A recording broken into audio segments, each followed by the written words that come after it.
دونوں نے grey colour کے اوور کوٹ پہن رکھے تھے۔ دانی نے ہیڈ سر پر ڈال رکھی تھی۔ کافی دیر اس مناظر سے لطف اندوز ہونے کے بعد وہ دونوں چلنے لگے۔ دانی آہل کا ہاتھ پکڑے چل رہی تھی۔ برف پر ان کے پاؤں کے نشان بنتے جا رہے تھے، ہر طرف سفیدی ہی سفیدی۔ وہ دونوں واک کر رہے تھے۔ زندگی کے خوبصورت ترین لمحات میں سے یہ ایک لمحہ ہے۔ دانی پاؤں کو دیکھتی ہوئی چل رہی تھی۔ بالکل ایسا ہی ہے، اور میں لکی ہوں کہ تمہارے ساتھ ان لمحوں کو جی رہا ہوں۔ میری خواہشوں میں سے ایک خواہش یہی تھی کہ تمہارے ساتھ یہ منظر دیکھوں۔ معصوم حیات، آپ کی خواہشیں کتنی معصوم ہیں نا، بالکل آپ کی طرح۔ دانی تنزیہ بولی۔ بالکل آپ کا شوہر نہایت معصوم ہے، آہل سادگی سے بولا۔ اف، دانی ہنستی ہوئی کہنے لگی۔ کوئی شک ہے؟ آہل رک کر اسے دیکھنے لگا۔ بالکل بھی نہیں، دانی مسکرائی۔ نہیں، میری چھٹی حس کہہ رہی ہے کہ ابھی بھی شک کی گنجائش نکل رہی ہے۔ آہل اسے دیکھتا ہوا بولا۔ نہیں، دانی نفی میں سر ہلاتی دھیرے دھیرے مسکرا رہی تھی۔ آہل نے اس کی کمر کے گرد ہاتھ رکھ کر خود سے قریب کر لیا۔ پکا؟ وہ دانی کے کان کے قریب بولا۔ پکا۔ دانی بھی اسی انداز میں اس کے کان میں سرگوشی کرنے لگی۔ آہل مسکرا رہا تھا اور دانی اس کے ڈمپل کو دیکھتی جا رہی تھی، دل گستاخی پر مجبور کر رہا تھا۔ دانی آہل کے قریب ہوئی اور اس کے ڈمپل کو اپنا لمس بخشتی اس پر اپنے لب رکھ دیے۔ آہل کی مسکراہٹ مزید گہری ہو گئی۔ دانی آہستہ سے دور ہوئی تو بال چہرے پر آ گئے۔ شک تو اب مجھے ہو رہا ہے، آہل اس کے بال پیچھے کرتا ہوا بولا۔ کر لے، مجھے کیا؟ دانی شانے اچکاتی اس کی گرفت سے نکل گئی۔ آہل مسکراتا ہوا تیز تیز قدم اٹھاتا اس کے پیچھے چلنے لگا۔ مزید ایک ہفتہ وہ کینیڈا میں رہے، ٹیٹو صاف کروانے کی غرض سے۔ آہل اور دانی جیٹ میں بیٹھے تھے۔ ایک بوجھ سا دل پر دانی کے جو اب اتر چکا تھا۔ اللہ نے اسے ایک بہترین ہمسفر سے نوازا تھا۔ آہل، دانی اس کا بازو ہلاتی ہوئی بولی جو آنکھیں بند کیے ہوئے تھا۔ جی؟ آہل آنکھیں کھولتا اس کی جانب متواتر ہوا۔ Thank you. کس لیے؟ یہ ٹیٹو صاف کروانے کے لیے۔ دانی کی آنکھیں نم ہو رہی تھی۔ مجھے تھینکس کہنے کی ضرورت نہیں ہے۔ ضرورت کیا ہے آپ کو؟ آہل خفگی سے بولا۔ نہیں، لیکن کبھی کبھی یہ تھینکس اور سوری کسی رشتے میں بہت اہم کردار کرتے ہیں۔ اس کا مطلب ہے آپ کے لیے وہ انسان اہمیت کا حامل ہے۔ میں جانتا ہوں۔ اب ہم واپس جا رہے ہیں؟ نہیں، سعودی عرب۔ مجھے وہاں بھی دورے کے لیے جانا ہے۔ سعودی عرب کے نام پر دانی کی آنکھیں چمکنے لگی۔ دانی بنا کہے وہ اس کی پسند کی ہر چیز ممکن بنا رہا تھا۔ آہل، آپ بہت اچھے ہو، لیکن تم نہیں۔ کیوں؟ حارب آیا تھا نا؟ آیا تھا گھر؟ جی، آئے تھے حارب بھائی۔ اور تم نے بات بھی کی اس سے؟ آہل، صرف حال احوال دریافت کیا تھا میں نے تو۔ آپ کو منع کیا ہے نا؟ آہل، حارب بھائی کی شادی آنم سے آپ نے کروائی ہے نا؟ جی ہاں۔ تو کیا وہ ایسے ہے؟ نہیں۔ تو کیا میں ایسی ہوں؟ دانی بغور اس کی آنکھوں میں دیکھتی ہوئی بول رہی تھی۔ بالکل بھی نہیں، آہل نرمی سے بولا۔ پھر؟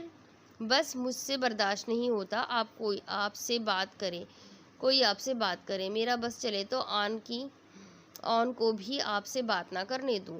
بہت اچھے سے جانتی ہوں میں آپ کو۔ میرا دل چاہتا ہے آپ کو سب سے چھپا کر اپنے دل میں رکھ لوں۔ پوری نہیں آؤں گی آپ کے دل میں، دانی شہادتی انگلی اس کے دل پر رکھتی ہوئی بولی۔ جانتا ہوں، اس لیے تو رکھتا نہیں۔ آپ کی وجہ سے سب مجھے مغرور کہتے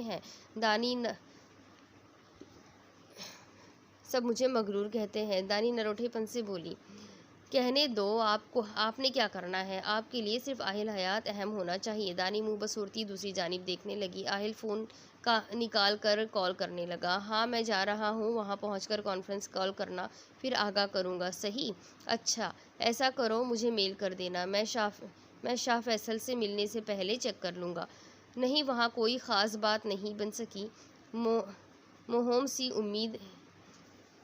سی امید ہے کہ وہ مشاورت کریں گے تو شاید راضی ہو جائے، باقی جیسے اللہ کی مرضی۔ نہیں، ہاسپٹلز کو سب سے پہلے نگرانی کے لیے ایماندار لوگوں کو رکھو، اور ہاں، چاولوں کا زر مبادلہ آئے تو مجھے آگاہ کرنا۔ باقی انتظامات تم دیکھ لینا، میں عمرہ کر کے آؤں گا۔ میڈیا باتیں بناتا ہے تو بنانے دو، یہ فرائض پہلے ہیں، باقی کام بعد میں۔ ہاں ٹھیک ہے، مجھے کال کر لینا، میں بتا دوں گا، آہل نے کہہ کر فون بند کر دیا۔ حارب آج اتنی لیٹ؟ آنم اسے دبے پیر کمرے میں آتے دیکھ کر اٹھ بیٹھی۔ حارب مسکراتا ہوا آگے آیا۔ تمہیں بتایا تو ہے، آج کل ایک کیس پر کام کر رہا ہوں، بس اسی وجہ سے۔ حارب شانے اچکاتا ہوا بولا۔ آپ کے بازو پر کیا ہے؟ آنم کی نظر جمے ہوئے خون پر پڑی۔ آنم چلتی ہوئی اس کے مقابل آ گئی۔ کچھ نہیں، بس چھوٹی سی چوٹ ہے۔ حارب نے بازو پر ہاتھ رکھ کر ٹالنا چاہا۔ دکھائے مجھے، آنم فکر مندی سے بولی۔ میں کہہ رہا ہوں، بس معمولی سی خراش ہے۔ حارب بول رہا تھا لیکن آنم نے اس کا ہاتھ ہٹا دیا۔ حارب یہ معمولی سی خراش ہے؟ آنم کی آنکھیں باہر نکل آئی۔ حارب سر کھجاتے ہوئے آنم کو دیکھنے لگا۔ اور آپ ڈاکٹر کے پاس کیوں نہیں گئے؟ ایسے ہی؟ آنم ششدر سی اسے دیکھ رہی تھی جو بالکل فریش تھا۔ رات کے 3 بجے کون سا ڈاکٹر بیٹھا ہوگا؟ حارب ہاتھ پر پٹی بندھی گھڑی اس کے سامنے کرتا ہوا بولا۔ آپ بیٹھے، میں کر دیتی ہوں۔ آنم الماری کی جانب بڑھتی ہوئی بولی۔ ہمارا شہزادہ سو رہا ہے؟ حارب علیب کو پیار کرتا ہوا بولا۔ 1 گھنٹہ روتا رہا ہے، پھر جا کر کہیں سویا۔ آنم بولتی ہوئی اس کے سامنے آ بیٹھی۔ حارب نے شرٹ اتار دی۔ آنم اس کے بازو پکڑتی ہوئی زخم دھونے لگی۔ درد تو نہیں ہو رہا؟ آنم کے چہرے پر تکلیف کے آثار تھے، جبکہ حارب پرسکون سا بیٹھا تھا۔ یہ پولیس والے کا ہاتھ ہے، وہ مسکراتا ہوا بولا۔ اس کا مطلب یہ تو نہیں زخم لے کر یوں ہی گھومتے رہیں؟ حارب دلچسپی سے آنم کا جائزہ لے رہا تھا، جس کا چہرہ نیچے جھکا ہوا تھا، بال جوڑے میں قید تھے، چھوٹے بال جوڑے سے نکل کر چہرے پر جھول رہے تھے۔ آنم اس کے بازو پر سفید پٹی باندھنے لگی۔ ویسے مجھے کوئی تجربہ نہیں ہے، پہلی بار کی ہے۔ آپ صبح سب سے پہلے ڈاکٹر کے پاس جائیں گے؟ آنم پلکیں اٹھا کر اسے دیکھتی ہوئی بولی۔ جو ٹٹکی باندھے اسے دیکھ رہا تھا۔ ایسے کیا دیکھ رہے ہو؟ یہی کہ میں خوش نصیب ہوں، مجھے تمہاری جیسی بیوی ملی ہے۔ آپ خود اتنے اچھے ہیں کہ… آنم کی آنکھیں بھر آئی۔ رویا مت کرو، تم مسکراتی ہوئی اچھی لگتی ہو۔ تھینک یو حارب، آپ نے مجھے سنبھالا ہے۔ آنم تم اس سب کی حقدار ہو۔ اب بس دوبارہ میں تمہیں روتا ہوا نہ دیکھوں۔ یہ کیس پورا ہو جائے، پھر چھٹیاں لے کر گھومنے چلیں گے۔ حارب نرم مسکراہٹ لیے بولا۔ آنم نے مسکراتے ہوئے اس کے شانے پر سر رکھ دیا۔ اللہ اگر مشکل دیتا ہے تو اس کے بعد آسانی بھی ضرور آتی ہے۔ ہر اندھیری رات کا اختتام دن کے اجالے پر ہوتا ہے۔ دوسری طرف دانی برقع پہنے ہوئے تھی اور آہل احرام باندھے چل رہا تھا۔ کعبے کے سامنے بیٹھ کر آہل سب کچھ بھول گیا تھا، یہ بھی کہ دانی بھی اس کے ہمراہ ہے۔ اللہ پاک معاف کر دینا مجھے، میں نے خطا کی اور آپ نے مجھے اس خطا کو مٹانے کی توفیق دی۔ آج میرے جسم پر وہ ٹیٹوز نہیں ہیں۔ میں آپ کے حرم میں خود کو پاک کر کے آیا ہوں، لیکن میں جانتا ہوں میرے اعمال میں وہ گناہ لکھا جا چکا ہے جسے کوئی بھی ازالہ نہیں مٹا سکتا۔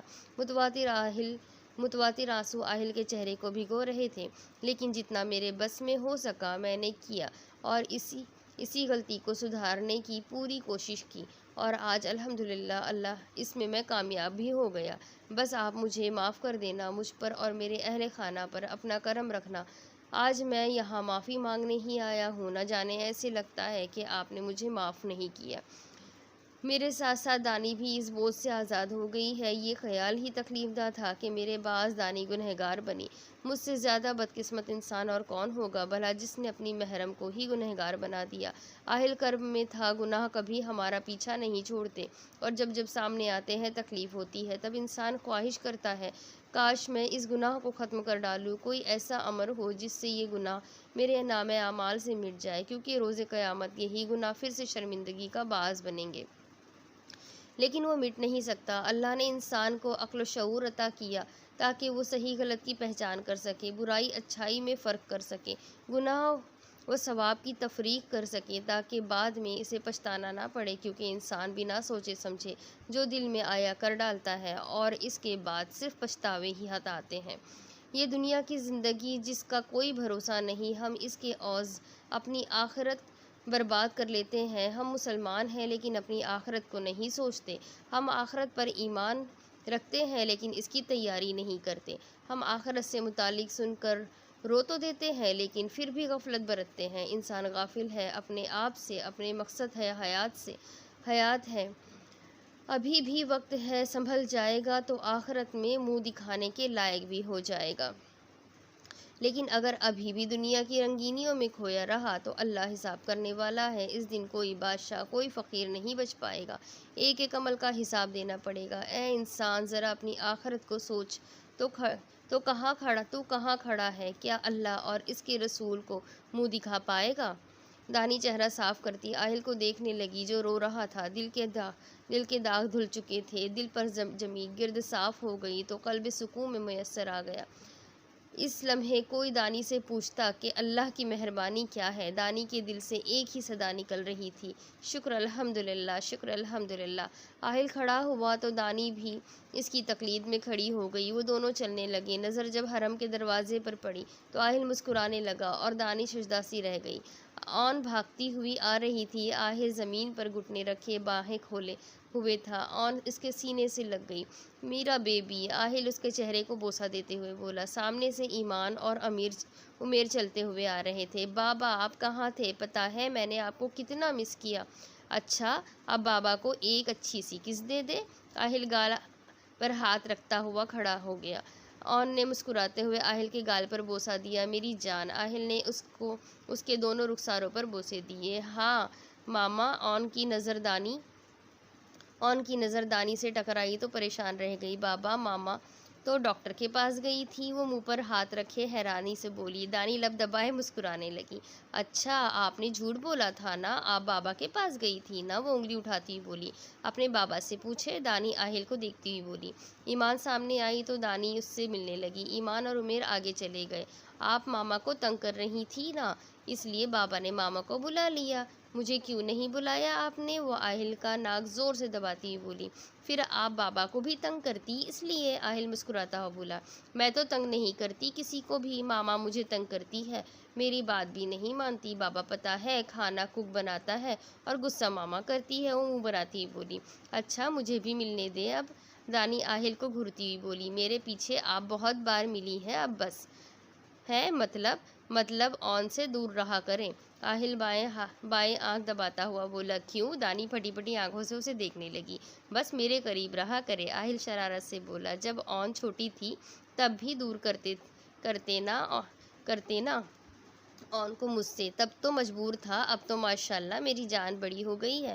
آہل آن کے رخسار کھینچتا ہوا بولا۔ آن بھی برقع پہنے ساتھ میں اسکارف لیے ہوئے تھی، وہ بار بار ڈمپل کی نمائش کر رہی تھی۔ چھوٹی سی آن اس مختلف انداز میں بے حد خوبصورت لگ رہی تھی۔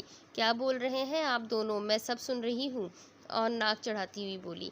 اب آن کا جو بھی کام ہوگا آپ ہی کریں گے، میرے سامنے نہیں، میری غیر موجودگی میں آن سے مل سکتی ہیں آپ۔ آہل لب دبائے مسکراہٹ دباتا ہوا بولا۔ ایک بات تو میں بتانا ہی بھول گئی، دانی پیشانی پر ہاتھ مارتی ہوئی بولی۔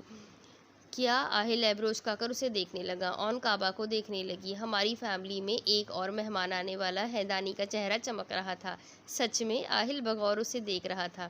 بالکل، دانی تائیدی انداز میں بولی۔ ماما، یہ اللہ کا گھر ہے؟ آن سوالیہ نظروں سے دیکھتی ہوئی بولی۔ جی بیٹا، یہ اللہ کا گھر ہے۔ آن دلچسپی سے جائزہ لینے لگی۔ پہلے کیوں نہیں بتایا؟ آہل گھور کر بولا۔ مجھے بھی صبح معلوم ہوا، ڈاکٹر کا فون آیا تھا۔ آہل نے دوسرا بازو دانی کے گرد حائل کر دیا۔ دانی نے اس کے سینے پر سر رکھ دیا۔ سامنے کعبہ نظر آ رہا تھا اور ڈھیروں خوشیاں تھیں جنہیں سمیٹتے سمیٹتے ان کا دامن چھوٹا پڑ رہا تھا۔ آپ میری ماما ہو نا؟ عمیر کہہ رہا تھا۔ میری ماما ہے۔ آن چہرہ موڑ کر دانی کو دیکھنے لگی۔ میں آن کی ماما ہوں، دانی اس کے چہرے پر بوسہ دیتی ہوئی بولی۔ دانی سرشار سی ہو کر آہل کے سینے پر سر رکھے کعبہ کو دیکھنے لگی۔ دانی کو دیکھ کر آن نے بھی چہرہ آہل کے چہرے کے ساتھ لگا لیا۔ آہل دونوں کو دیکھ کر مسکرانے لگا، جس میں سے ایک کے ڈمپل اور آنکھوں نے بھرپور ساتھ دیا۔ اگر اللہ نے کچھ لیا تھا تو اس کے بدلے بہت سی خوشیاں بھی دی تھی، اور آہل جتنا شکر ادا کرتا کم تھا۔ میرا عشق، میرا جنون، بس تو، آہل دانی کو دیکھتا ہوا بولا اور لبدم بخور مسکرانے لگا۔ تو یہ کہانی یہی ختم ہوتی ہے۔ امید کرتی ہوں آپ لوگوں کو یہ اسٹوری بہت پسند آئی ہوگی۔ ایسی ہی ایک اور نئی اس کہانی کے ساتھ پھر ملوں گی بہت جلد۔ جب تک میرے چینل کو سبسکرائب کر لیجئے، بیل آئیکن کو ضرور دبا دیجئے۔ پھر ملیں گے ایک نئی کہانی کے ساتھ۔ اللہ حافظ۔